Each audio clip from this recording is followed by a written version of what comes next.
Ikki xonali uyimizda yangi remont hech kim yashamagan. 69.900 AQSh dollari egalari boshlang'ich narxda so'rashyapti. Manzilimiz Yunusobod 17-kvartal Dasaf ko'chaga kirganimizda bir 100 metr, 150 metrdan keyin chap tarafimizdagi domimiz bo'lyapti.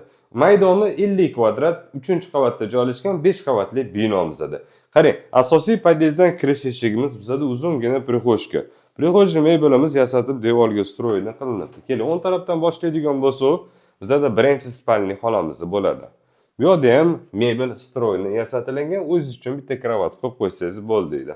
Xo'p, bu tarafimiz bizda sanuzelimiz birlashgan holatda chiroyli qora rangda neobычный chiqibdi. Bitta освещение flakon qo'yilsa bo'ldi deydi.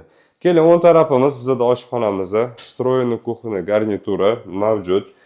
Холодильник tayyor, kirmoshina mebelga o'rnatilgan gaz plita umuvvallikli ishlaydigan holatda. Shu bilan biz ikkinchi xonamizda zalimizda bo'ladi, mehmon kutadigan xonamiz. Devorlar atachentada jemchujinli chiroyli ranglarda chiqdi.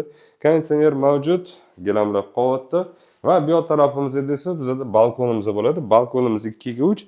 Bu yerda ham stroyli mebel shkaf yasatilgan, garderobni qilib foydalansangiz bo'ladi.